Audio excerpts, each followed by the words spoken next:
Alhamdulillahirabbil alamin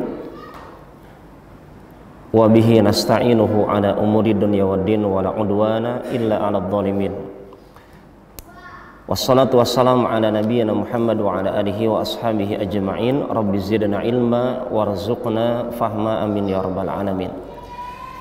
Para hadirin, mari kembali bersyukur kepada Allah Subhanahu wa taala atas kesempatan di malam hari ini kembali dalam majelis ilmu kita dipertemukan oleh Allah. Semoga pertemuan kita pertemuan yang penuh dengan kebaikan, keberkahan dan naungan rahmat Allah Subhanahu wa taala di kesempatan kali ini.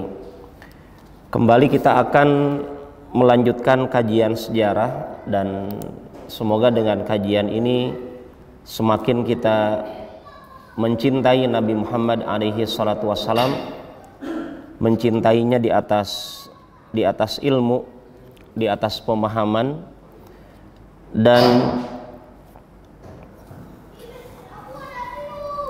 di malam ini kita akan membahas sesuai urutan yang ditulis oleh penulis kitab Ar-Rahiqul Makhtum. Ada sebelum kita bahas tentang kelahirannya Nabi, ada beberapa pembahasan yang belum kita sampaikan tentang keluarga Nabi yang diangkat secara khusus oleh penulis, yaitu ayah dan ibunya. Ayah dan ibunya Nabi Muhammad alaihi salatu wassalam, pasti semua kita sudah hafal namanya. Ya, ayah Nabi adalah Abdullah dan ibunya bernama Aminah. Abdullah yang artinya adalah hamba Allah ini merupakan salah satu dari, ada yang mengatakan 10 putranya Abdul Muthalib. Jadi putranya Abdul Muthalib yang laki-laki itu ada 10 orang, yang perempuan ada 6 orang. Ya. Ada yang mengatakan yang laki-lakinya 11 orang, ada juga yang mengatakan 13 orang, tetapi kurang lebih minimalnya ada 10. Di antaranya adalah Abdullah, juga Abu Thalib. Maka Abu Thalib, ayahnya Ali bin Abi Thalib, ini adalah masih pamannya Nabi Muhammad alaihi salatu wassalam, saudaranya ayahnya Nabi. Begitu juga Abu Lahab yang namanya diabadikan dalam Al-Quran, tabbat yada abi lahabi watab. Ini juga masuk kategori pamannya Nabi Muhammad SAW. Demikian juga Hamzah ibn Abdul Muttalib, singanya Allah, dan beliau paman Nabi yang masuk Islam. Ya. Kemudian juga Al-Abbas ibn Abdul Muttalib juga masuk Islam, yang nanti kita kenal juga putranya bernama Abdullah ibn Abbas. Ini masuk Islam. Adapun Abu Lahab, dia sudah diabadikan, dan kita tahu turunnya surat Al-Lahab itu di kota Makkah. Di awal-awal dakwahnya Nabi di kota Makkah, awal-awal sekali. Ya, ketika Nabi Muhammad alaihi salatu wassalam mengumpulkan orang-orang Quraisy, dan nanti diceritakan intinya ada penolakan, dan yang menolak pertama kali ajakan Nabi di sana adalah ternyata pamannya Nabi. Abu Lahab adalah paman Nabi yang tidak mendapatkan hidayah. Begitu juga Abu Thalib, ayahnya Ali bin Abi Thalib, dalam hadis riwayat Muslim, walaupun kita tahu Abu Thalib ini adalah sosok paman yang menyerahkan jiwa raganya untuk membela Islam, tapi tidak mendapatkan hidayah. Ya, artinya dari sejarah Nabi ini kita mendapatkan pelajaran, bisa memetik pelajaran bahwa terkadang ada orang non-muslim yang baik. Ya, ada orang non-muslim yang mendukung agama Islam, ada orang non-muslim yang memusuhi ajaran Islam, tapi juga ada orang yang mendapatkan hidayah, ada yang tidak. Ya. Dan ini hidayah di tangan Allah Subhanahu wa taala. Maka dengan sejarah ini kita hendaknya menjaga amanah keislaman. Karena Islam kita bukan warisan nenek moyang. Bapak ibu-ibu perlu diingat bahwa kita menjadi muslim itu bukan pilihan nenek moyang kita, bukan pilihan orang tua kita. Tapi kita menjadi muslim adalah Allah yang memilih. Makanya jangan heran kalau ada orang Islam juga murtad. Ya, yahdi mayyasha, mayyasha kata Allah. Hidayah oleh Allah, ada juga yang disesatkan dari hidayah Allah Subhanahu wa taala. Makanya para nabi saja khawatir dipalingkan hatinya dari hidayah. Makanya jangan heran kalau dalam sholat kita perhatikan Ummul Kitab, ibunya Al-Quran, yaitu surat Al-Fatihah, yang kata Nabi dikatakan Ummul Quran, Ummul Kitab. Satu-satunya doa dalam Al-Fatihah, induknya Al-Quran, Al-Fatihah, satu-satunya doa adalah agar kita mendapatkan hidayah. Itu menunjukkan bahwa hidayah itu adalah permintaan paling tinggi, maka Allah tempatkan dalam induknya Al-Quran. Ihdinas siratal mustaqim, itu satu-satunya doa itu. Baru nanti dijelaskan di setelahnya apa maksudnya ihdinas siratal mustaqim, siratal ladzina an'amta 'alaihim ghairil maghdubi 'alaihim waladdallin. Itu penafsiran dari kata as-sirat al-mustaqim yang kita minta dalam sholat. Walaupun kita sudah menjadi muslim, belum tentu meninggalnya muslim. Sebagaimana kalau ada orang di sekitar kita, bisa jadi dia non muslim, tapi bisa jadi di akhir hidupnya dia masuk Islam.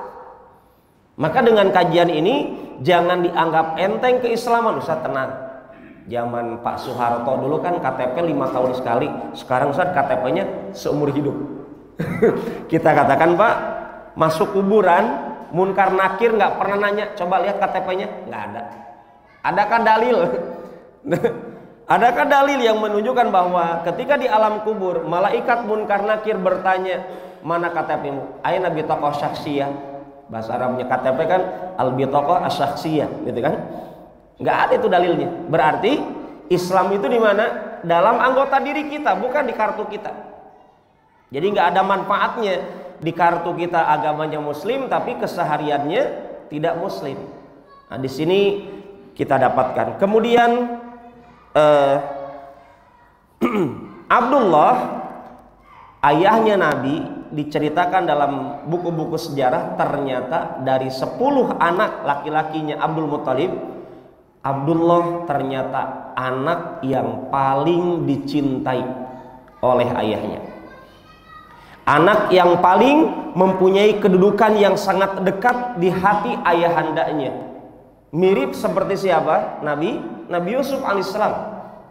Di hatinya Nabi Yakub alaihi salam. Kita dapatkan ya, Abdullah, memang di sini kita dapatkan ada hadis, dan ini Anas sampaikan, makanya kemarin kita rangkaikan pembahasan kitab ini dengan kitab ini. Ada hadis yang menyebutkan tentang Nabi mengabarkan kepada kita bahwa beliau Ibnu Ad-Dabihaini, anak dari 2 orang yang disembelih, yaitu Abdullah dengan Ismail alaihi salam. Tetapi hadis ini Imam Ad-Dahabi mengatakan sanadnya wahin. Ini sanad yang lemah. Imam Suyuti mengatakan hadis ini asing, aneh. Ya. Imam Ibnu Katsir juga mengatakan hadis ini gharibun jiddan, sangat aneh sekali. Imam Al-Albani mengatakan hadis ini tidak ada asalnya. Jadi yang mengatakan bahwasanya Nabi itu putra dari dua orang yang disembelih, hadisnya lemah. Tetapi memang Nabi Ismail alaihissalam dalam Al-Quran Allah abadikan sebagai putra yang akan disembelih oleh ayahnya, dan itu Allah abadikan.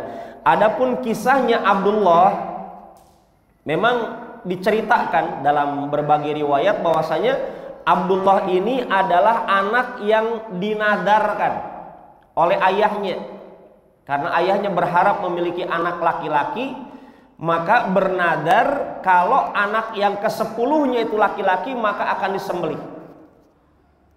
Walaupun itu riwayatnya lemah, maka Anda tidak akan memperpanjang pembahasan ini. Intinya ayahnya Nabi namanya Abdullah, gitu ya, hamba Allah. Tapi ada satu riwayat yang menyebar di masyarakat, khususnya di pesantren-pesantren, termasuk kalau tidak salah di kitab Barjanji, kalau tidak salah ingat, bahwa ayah dan ibunya Nabi itu dihidupkan kembali oleh Allah di zaman Nabi, kemudian masuk Islam. Kemudian masuk Islam. Ada riwayat menyebutkan begitu, dan itu diceritakan. Tapi riwayatnya lemah. Bahkan ada sebagian ulama hadis mengatakan riwayatnya maudhu, hadis palsu. Ya. Tapi intinya para jamaah, pesan para ulama, jangan kita memperdalam dalam pembahasan apakah di surga, apakah di neraka. Walaupun sebagian ulama, pendapat yang kami pandang kuat adalah tidak ada riwayat yang kuat menyebutkan keislaman mereka. Ya, tidak ada riwayat yang kuat yang menyebutkan riwayat tentang keislaman mereka. Tapi intinya yang lebih inti adalah bagaimana kita menjaga keislaman kita. Adapun untuk ranah kajian, mengkaji di kitab-kitab, mungkin akan kita dapatkan hal tersebut. Tapi intinya adalah apa faidah yang dapat kita petik untuk diri kita. Ya, kita tahu ayahnya Nabi Ibrahim di neraka. Ya, kita tahu istrinya Nabi Lut di neraka. Kita tahu putranya Nabi Nuh alaihissalam di neraka. Artinya itu para nabi. Maka mari kita mengambil apa yang bermanfaat untuk diri kita. Dan yang mengatakan ayah dan ibunya Nabi tidak di surga, itu ulama-ulama dahulu sudah menyebutkan, seperti Imam An-Nawawi Asy-Syafi'i rahimahullahu ta'ala menyebutkan demikian berdasarkan hadis riwayat Muslim. Nah, mungkin Anda tidak juga memperdalam tentang pembahasan ini. Dan Aminah yang dinikahi oleh Abdullah ini sebagai nanti ibunya Nabi Muhammad SAW, Aminah juga termasuk afdalu imro'ah fi Quraisy nasaban wa maudhi'an, wanita yang terhormat di orang-orang Quraisy, baik secara nasab ataupun secara kedudukan. Berarti darah biru, terhormat, darah ningrat. Itu ibunda Aminah,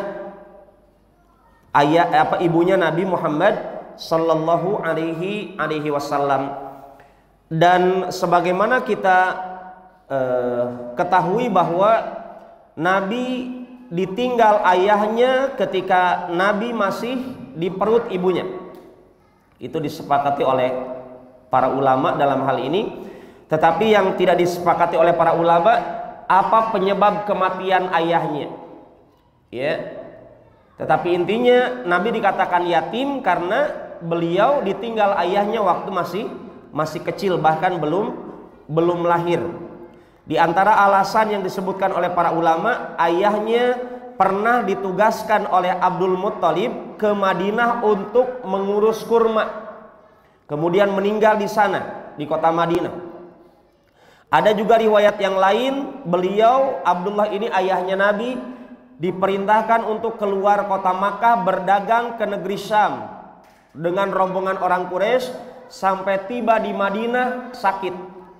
Kemudian meninggal di daerah kota Madinah. Tapi intinya adalah sudah meninggal.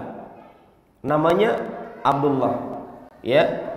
Kemudian pernah menikah dengan Ibunda Aminah di usianya 25 tahun. Ini Ibunda Aminah dinikahi oleh Abdullah di usia 25 tahun. Kemudian yang selanjutnya kita beralih kepada pembahasan kelahiran Nabi Muhammad sallallahu alaihi wasallam.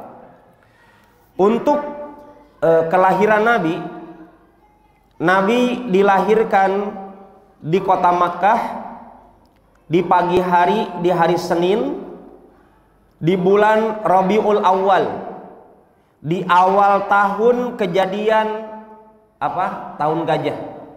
Jadi di awal tahun kejadian tahun gajah, Nabi Muhammad alaihi salatu wasalam beliau dilahirkan. Dan ini disepakati oleh para ulama. Berbeda dengan kematiannya Nabi Muhammad alaihi assalatu wassalam, para ulama berbeda pendapat. Ya, tetapi Nabi Muhammad SAW sebagaimana juga beliau sabdakan dalam hadis bahwa Nabi dilahirkan di hari Senin. Kemudian juga Nabi menganjurkan untuk melaksanakan saum di hari Senin. Tetapi perlu dipahami bahwa Nabi tidak pernah memerintahkan untuk melaksanakan saum di hari kelahiran. Karena masing-masing kita hari kelahirannya berbeda-beda. Misalkan saya lahir hari Ahad. Saya memang dilahirkan hari Ahad. Apakah bagi saya disunahkan melaksanakan saum di hari Ahad karena saya hari kelahirannya hari Ahad? Tidak ada yang mencontohkan dari sahabat Nabi dengan melaksanakan saum di hari kelahiran. Cuma Nabi Muhammad SAW mengatakan bahwa saya lahir di hari Senin dan dianjurkan melaksanakan saum di hari Senin atau di hari Kamis. Kenapa alasannya? Bukan karena kelahirannya, tapi Nabi berikan alasan di hari Senin dan di hari Kamis, yaumun turfa'ul a'mal ila rabbil alamin. Itu alasannya. Hari Senin atau hari Kamis ternyata itu adalah saat amalan kita diangkat di hadapan Allah, dipersembahkan di hadapan Allah. Maka Nabi senang kalau amalan sementara diangkat dalam kondisi sedang ibadah saum. Jadi bukan dikaitkan dengan hari kelahiran, karena ada beberapa umat Islam di Indonesia memahaminya seperti itu. Kita katakan gampang, Pak. Siap. Pertanyaannya, kalau mau cari solusi gampang. Apa? Kembalikan kepada pemahaman para sahabat memandang hadis ini. Ada enggak sahabat Nabi yang mereka tahu kelahirannya tanggal berapa, hari apa, tiba-tiba mereka memahami hadis tersebut dengan melaksanakan saum di hari kelahiran para sahabat? Tidak ada. Itu untuk menunjukkan bahwa pemahaman seperti ini dengan hadis ternyata tidak tepat. Yang tepat adalah dianjurkan saum Senin atau saum Kamis karena itu momen amalan kita diangkat oleh para malaikat, dihadapkan di hadapan Allah Subhanahu wa ta'ala. Bukan berkaitan dengan happy birthday. Mau diganti namanya happy birthday jadi Mat Milad, Mabruk alaikum, atau apalah bahasa Arab, semuanya sama saja. Mau potong tumpeng kuning, tumpeng merah, tumpeng putih, sama saja. Itu adalah amalan yang dicontohkan oleh orang-orang Nasrani. Kalau orang Nasrani mengatakan tiup lilinnya, kalau di kampung mungkin tiup obornya. Ya, artinya itu adalah amalan yang tidak pernah dicontohkan Nabi. Padahal Nabi sangat tahu kelahirannya hari Senin. Tapi Nabi semasa hidupnya berapa lama Nabi hidup? 63 tahun. Tidak ada ceritanya Nabi membuat tumpeng dari pohon dari buah kurma diracik begitu, disusun, kemudian ada lilin di atasnya ataupun apa, dan kemudian ditiup, kemudian Hasan Husain mencontohkan, sampai ada orang Islam mengatakan ini Ustadz bentuk cinta kami kepada Nabi. Kita katakan, siapa yang paling membuktikan cinta tulusnya sama Nabi, kita atau sahabat? Pasti sahabat. Para sahabat itu orang yang cintanya betul-betul tulus. Sepanjang usia mereka betul-betul mencintai Nabi. Nabi menangis, mereka menangis, padahal mereka tidak tahu alasan kenapa Nabi menangis. Jadi mereka para sahabat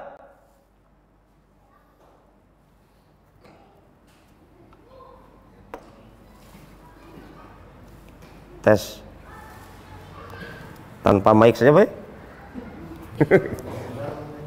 Nah, jadi mereka para sahabat menjalankan amalan yang dikerjakan Nabi, walaupun awalnya mereka tidak tahu alasannya. Lagi sholat, tiba-tiba Nabi melepas sepatunya, dilepas, semua sahabat melepas sepatunya karena melihat Nabi. Padahal tidak tahu alasannya. Itu betul-betul ingin membuktikan cintanya mereka kepada Nabi, walaupun tidak tahu alasan.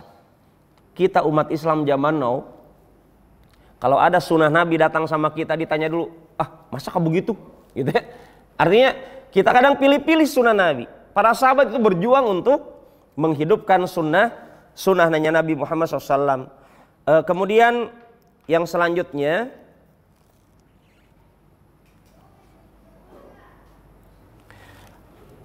ada riwayat yang disahihkan oleh Imam Al-Albani, demikian juga Imam Adz-Dzahabi, ketika Nabi Muhammad SAW menceritakan tentang kejadian-kejadian di awal kelahiran Nabi. Dan ini hadisnya disahihkan oleh Imam Al-Albani. Kata para sahabat, ya Rasulullah, akhbirna an nafsik. Wahai Rasulullah, kabarkan kepada kami tentang dirimu. Kemudian Nabi mengatakan, aku ini adalah dakwatu Abi Ibrahim. Aku ini adalah hasil dari perjuangan doa tulusnya Nabi Ibrahim. Jadi subhanallah para jamaah, Nabi Ibrahim dengan Nabi Muhammad SAW sudah ratusan tahun melewati, tidak ketemu.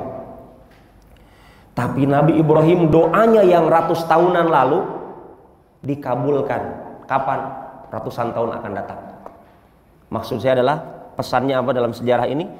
Sebagai orang tua, jangan bosan berdoa, khususnya untuk kebaikan anak-anaknya. Ya, walaupun mungkin dalam waktu 1 bulan, 1 pekan, 1 tahun pertama seakan-akan belum dikabulkan. Tapi itu hikmahnya apa? Agar kita sebagai orang tua senantiasa merasa butuh kepada Allah untuk kebaikan anak-anaknya.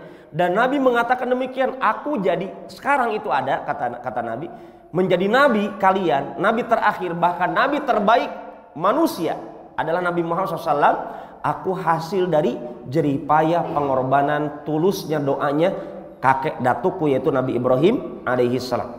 Kemudian Nabi mengatakan, wa busyra Isa, aku ini adalah kabar gembiranya yang pernah dikabarkan oleh Nabi Isa alaihissalam. Nabinya orang Nasrani. Sekarang orang Nasrani mendengar adanya Islam di tempat tinggalnya, kenapa dia tidak bahagia? Padahal datangnya Nabi ke dunia ini bentuk kabar gembira yang pernah dikabarkan oleh Nabi Isa alaihi salam.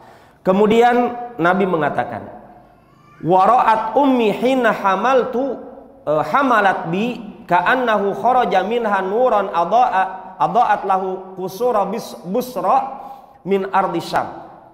Kemudian Nabi mengatakan, dan ibuku ketika hamil mengandung diriku, ibuku pernah melihat seakan-akan dari perutnya itu keluar cahaya, yang cahaya ini menerangi kerajaan-kerajaan Busra dari negeri Syam. Itu kabar gembira akan kedatangannya Nabi dengan adanya kejadian ini, dan diriwayatkan hadis ini oleh Imam Ad-Dahabi, hadisnya disahihkan oleh Imam Al-Albani rahimahullahu ta'ala. Kemudian yang selanjutnya, kalau ada berita, dan kalau tidak salah ini juga saya baca di kitab Berjanji, mungkin bapak-bapak yang memiliki kitab Berjanji terjemahannya, katanya kerajaan Kisra di Persia ketika kelahiran Nabi itu ada 14 bejana yang pecah ketika kelahiran Nabi. Ini riwayatnya tidak kuat. Memang ada riwayat mengatakan demikian. Kemudian apinya Majusi di Persia padam, katanya. Ini juga riwayatnya tidak kuat. Kemudian ada gereja yang hancur di saat Nabi dilahirkan. Ini juga riwayatnya tidak kuat, kata penulis, wallahu ta'ala a'lam. Kemudian yang selanjutnya,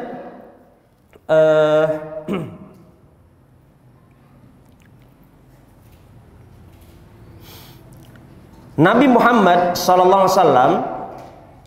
ketika dilahirkan oleh ibunya diserahkan kepada kakeknya Abdul Muttalib. Kemudian kakeknya ini sangat berbahagia sampai beliau membawa Nabi Muhammad SAW masuk Ka'bah, masuk ke dalam Ka'bah dan berdoa kepada Allah, bersyukur kepada Allah dengan kelahiran Nabi Muhammad Sallallahu Alaihi Wasallam. Dan dalam riwayat-riwayat sejarah dikatakan kakeknya lah yang menamakan Nabi dengan nama Muhammad. Muhammad artinya yang terpuji.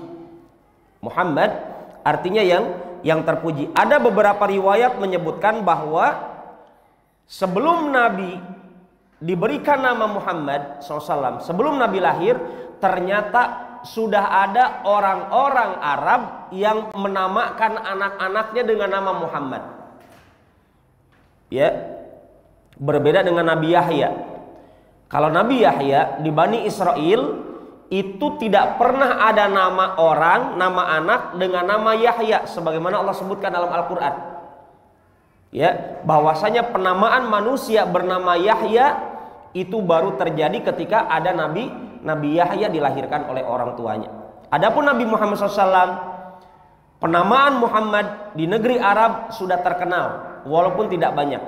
Apa alasannya? Ternyata alasannya adalah didukung faktor kebiasaan orang Yahudi menakut-nakuti orang Arab. Karena orang Yahudi bukan orang Arab. Ya, orang Yahudi pernah tinggal di Madinah, orang Yahudi pernah tinggal di Yaman. Mereka biasa menyebarkan isu, berita, dan memang beritanya benar. Kata orang Yahudi, ingat, suatu saat akan datang Nabi akhir zaman. Ini kata orang Yahudi, karena mereka baca dalam Taurat, baca dalam Injil, perjanjian lama, perjanjian baru. Akan datang Nabi akhir zaman dari kami, namanya Ahmad atau Muhammad. Akhirnya orang-orang Arab ingin anak-anak mereka ditunjuk oleh Allah menjadi nabi, maka dinamakanlah anak-anak yang ada di Arab dinamakan dengan nama Muhammad, sampai ada juga salah satu nama anak-anak Arab itu sebelum Nabi diutus, sebelum Nabi lahir, sudah ada nantinya menjadi sahabat Nabi, yaitu sahabat Muhammad ibn Maslamah al-Ansori, sahabat Ansor. Sebelum Nabi lahir itu Muhammad ibn Maslamah al-Ansori ini sudah lahir. Jadi ada beberapa nama Muhammad sebelum Nabi Muhammad dilahirkan. Cuma para ulama mengatakan penamaan Muhammad dikatakan istimewa untuk Nabi karena tidak ada Nabi yang namanya Muhammad kecuali Nabi Muhammad Sallallahu Alaihi Wasallam. Kemudian perlu juga diingat bahwa Nabi Muhammad SAW dengan nama-namanya berbeda dengan nama kita. Misalkan bapak-bapak ada namanya Abdullah, Ada namanya Muhammad, ada namanya Hasan. Tapi kelakuannya orang tersebut bisa jadi bukan Abdullah, bisa jadi Abdus Syaitan atau Abdus Syahwat, ya. Mungkin namanya Muhammad orang sekarang, tapi kelakuannya apa, Pak? Muhammad itu orang terpuji. Bisa jadi kelakuannya orang tercela. Ada namanya Bapak Hasan, tapi kelakuannya bisa jadi tidak Hasan. Yang ingin kita ingatkan, Nabi Muhammad SAW, kata Imam Ibnu Qayyim dan para ulama yang lainnya, ketika Nabi mengatakan ana Ahmad, ana Muhammad, itu ismun alal musamma, namanya sesuai dengan realita. Itu bedanya Nabi dengan kita. Kita menamakan anak kita Abdullah, itu harapan saja, doa, moga-moga Allah menjadikan anak kita menjadi hamba Allah. Itu harapan seorang orang tua.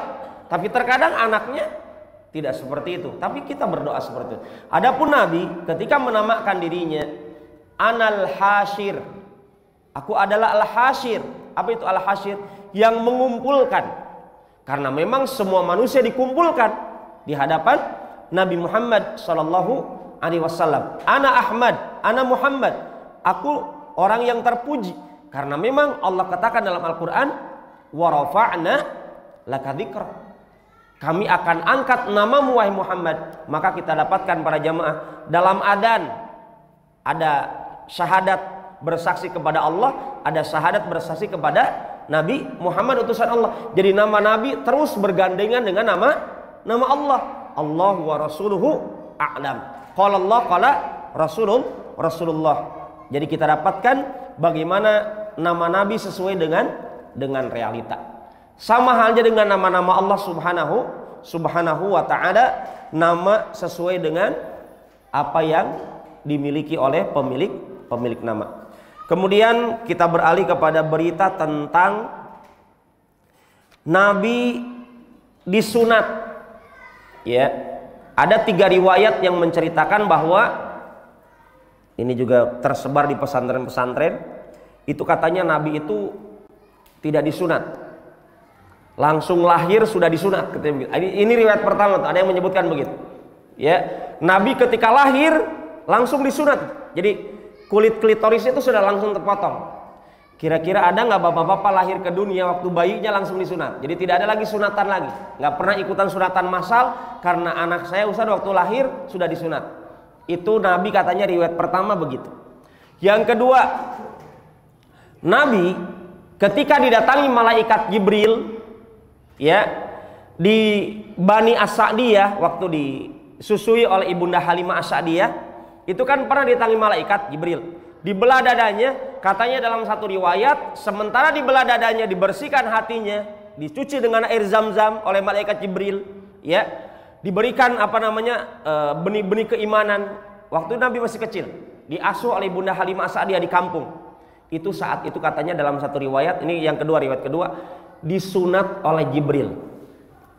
Itu riwayat yang kedua. Jadi yang pertama lahir langsung disunat, yang kedua disunat oleh Jibril waktu masih kecil, dan yang ketiga disunat oleh kakeknya. Tetapi pendapat yang terkuat para jamaah adalah yang ketiga. Pendapat pertama lemah riwayatnya, pendapat kedua juga lemah riwayatnya, pendapat ketiga dikatakan kuat karena orang Quraisy melanjutkan syariatnya Nabi Ibrahim alaihissalam. Dan itu diceritakan, dikabarkan dalam riwayat-riwayat sejarah orang Quraisy bahwasanya di antara syariat Nabi Ibrahim alaihissalam yang diabadikan, yang masih dilestarikan oleh orang Quraisy adalah hukum disunat. Walaupun kita tahu kata Nabi Muhammad SAW, bapakku itu Nabi Ibrahim disunat oleh dirinya sendiri memegang kampak. Jadi bapak-bapak kalau berani. Nah ini mungkin juga saya ingatkan di sini. Saya orang Bandung, mohon maaf ya, mohon maaf. Saya orang Bandung, saya kaget di Kendari itu ada istilah sunat salah, maksudnya sunat adat. Ternyata saya bilang, kenapa disunat kok daftar sunat lagi? Karena kemarin ketika di Masjid An-Nur Pak, kita ada sunatan massal tuh. Kita buka sunatan massal anak-anak waktu itu momen liburan nasional gitu kan. akhir tahun. Tiba-tiba ada pendaftar mahasiswa. Saya bilang, kenapa kamu belum sunat? Sudah Ustaz, dulu sunat adat. Bagaimana itu sunat adat? Katanya hanya di luka saja, kemudian ya itu tidak sah, berarti belum dikatakan disunat. Nah, ini menyampaikan kajian sunatan ini ketika Nabi memang disunat, ya. Di antara pelajarannya adalah bagi para jamaah yang belum disunat, ya, silakan Anda disunat, karena sunat untuk laki-laki hukumnya fardu ain. Apa itu fardu ain? Tidak boleh diwakilkan. Apa fardu ain? Tidak boleh diwakilkan. Ustaz, cukupnya anak saja yang sunat, saya enggak. Tidak. Itu fardu ain, ya. Dan dia adalah wajib bagi laki-laki, itu fardu ain, tidak boleh diwakilkan. Bukan fardu kifayah. Adapun untuk wanita, sunatan itu hukumnya sunnah. Untuk menambah kecantikan wanita dan untuk mengerem birahi wanita, itu adalah dengan disunat. Dan ini hikmahnya sangat besar. Ya, adapun caranya ilmu kedokteran yang paham. Silakan, mungkin di sini bisa diadakan program seperti ini, tetapi ini bagian daripada sunnah Nabi, bahkan kata Nabi bagian daripada fitrah, bagian daripada kebiasaan para nabi adalah disunat, ya, disunat. Kemudian dalam buku ini juga diceritakan bahwa Nabi ini memiliki ibu saudara sepersusuan, ya. Nabi memiliki saudara sepersusuan. Dan bapak-bapak, ibu-ibu di sini, bagi Anda yang waktu kecil pernah disusui oleh ibu tetangganya atau oleh ibu-ibu yang bukan keluarganya, itu otomatis menjadi mahram. Otomatis menjadi mahram, tidak boleh dinikahi, baik si ibunya ataupun anak-anaknya. Maka hati-hati tuh kalau mau menikahkan anak, ya, tanyakan dulu sama ibunya ataupun sama dirinya ataupun sama tetangganya. Makanya kepada bapak-bapak yang punya anak itu pacaran atau apa, dicek memang itu. Saya tidak melegalkan pacaran sebelum menikah, karena dalam Islam itu pacaran setelah menikah, ya. Kalau anak Anda akan menikah, pastikan dulu jangan sampai menikah dengan saudara atau saudari sepersusuan, sama saja itu menikah dengan adik atau kakaknya. Tidak sah, tidak diperbolehkan. Ya, maka di sini kita ambil hikmah pelajarannya kepada fikih Islam seperti itu. Kemudian Nabi Muhammad alaihi salatu wassalam, di antara saudara sepersusuannya adalah Hamzah ibn Abdul Muttalib. Jadi Hamzah, pamannya Nabi, itu pernah disusui oleh ibunda Thuwaibah, pembantunya Abu Lahab. Ya, dia punya anak Masruh. Jadi Masruh ini adalah saudara sepersusuan dengan Nabi, juga saudara sepersusuan dengan Hamzah bin Abdul Muttalib. Kemudian juga ada juga Abu Salamah ibn Abdul Asad al-Makhzumi, ini juga saudara sepersusuannya Nabi Muhammad sallallahu alaihi wasallam. Kemudian yang selanjutnya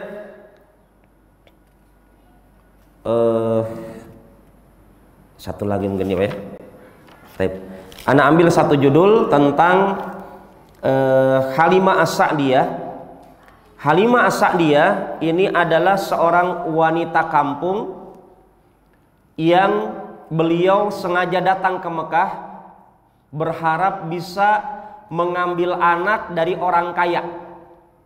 Karena memang orang kampung biasanya kehidupannya sederhana, berangkat ke kota Mekah dengan harapan bisa mendapatkan anak persusuan gitu ya, disusui kemudian dari kalangan ningrat. Tapi qadar Allah, dengan seizin Allah, ibunda Halimah As-Sa'diyah mendapatkan Nabi Muhammad alaihi assalatu wassalam. Beliau ketika berangkat menaiki untanya betul-betul kurus.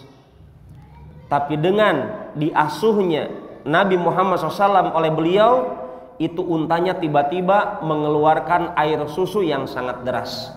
Dan ini bentuk keberkahan berteman ataupun berkerabat, berkeluarga dengan Nabi Muhammad Sallallahu Alaihi Wasallam. Di antara faidah ilmunya untuk kita apa itu? di saat kita sebagai umat Islam berteman dengan menghidupkan sunnah-sunnah Nabi, dipastikan keberkahan akan Allah berikan kepada Anda, kepada kita semuanya. Sebagaimana kita dapatkan Ibunda Halimah As-Sa'diyah, beliau mendapatkan dirinya miskin, dirinya kondisinya susah, bahkan untanya saja kering begitu, tiba-tiba dengan seizin Allah mendapatkan keberkahan dengan hadirnya Nabi Muhammad sallallahu alaihi wasallam. Sebagaimana juga kota Madinah nanti kita dapatkan yang sering kita ulang-ulang, dulunya kota sial, tapi setelah datangnya Nabi menjadi kota Madani atau kota Madinah, kota berperadaban.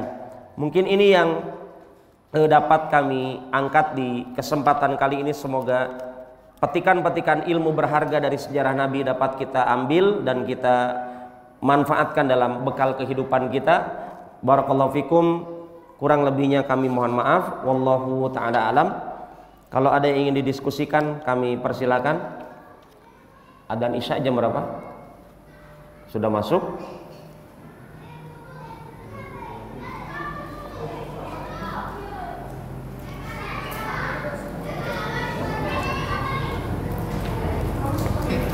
Sepertinya sudah masuk Pak ya. Kalau tidak ada yang ingin ditanyakan, mungkin kami cukupkan. Waalaikumsalam warahmatullahi wabarakatuh. Pertanyaannya, bapaknya Rasulullah kan namanya Abdullah. Nah, yang kita tahu beliau tidak mendapatkan masa Islam. Tapi beliau hidup di zaman kafir Quraisy. Dan juga namanya hamba Allah gitu. Kalau kafir Quraisy kenal Allah waktu itu. Baik. Pertanyaan bagus. Nah, wafikum iyyakum barakallahu fik. Ikhwan dan akhwat, para jamaah, Bapak Ibu yang dimuliakan dan dirahmati oleh Allah Subhanahu wa taala, seperti yang kita angkat di sebelumnya bahwa orang Quraisy itu kan nasabnya masih nyambung dengan Nabi Ismail alaihissalam. Ya. Jadi orang-orang Arab di kota Makkah Al-Mukarramah itu adalah keturunan Nabi Ismail alaihi salam. Hasil pernikahan Nabi Ismail dengan wanita di kalangan mereka, orang wanita Jurhum kalau tidak salah. Kemudian Nabi Ismail sendiri ketika di kota Makkah, Nabi Ismail belajar bahasa Arab. Karena memang beliau pendatang kan, hijrah kan bersama Ibunda Hajar. Jadi ketika kita dapatkan apakah kok namanya bapak Nabi Abdullah sebelum Nabi diutus? Karena memang kota Makkah adalah tempat hasil binaannya Nabi Ibrahim dengan Nabi Ismail. Yang di sana nanti kita dapatkan sebelum Nabi diutus masih ada ajaran Nabi Ismail dengan Nabi Ibrahim, masih ada pelaksanaan haji, saum. Sebelum saum Ramadan diwajibkan oleh Nabi, ada saum namanya saum Muharram di kota Makkah biasa dikerjakan. Ya. Kemudian adanya sedekah, itu kebiasaan yang masih diabadikan. Yang paling kentara adanya ibadah haji. Dan orang Quraisy apakah sudah mengenal Allah saat itu sebelum Nabi utus? Sangat mengenal. Tapi mereka menyekutukan Allah, merasa itu tidak masalah. Ya. Apa buktinya? Orang Quraisy kalau bersumpah terkadang pakai Wallata, Wal Uzza. Orang Quraisy kalau bersumpah sebelum Nabi utus demi Lata, demi Uzza, dan terkadang juga orang Quraisy mengatakan wallahi, demi Allah. Jadi mereka sebenarnya sudah kenal Allah Subhanahu wa taala. Nah, jadi kurang lebih begitu Pak ya. Semoga dipahami. Wallahu ta'ala alam bisawab. Mungkin ini yang dapat kami bahas di malam hari ini. Semoga bermanfaat. Subhanaka Allahumma wa bihamdik, asyhadu an la ilaha illa anta, astaghfiruka wa atubu ilaik. Assalamualaikum warahmatullahi wabarakatuh.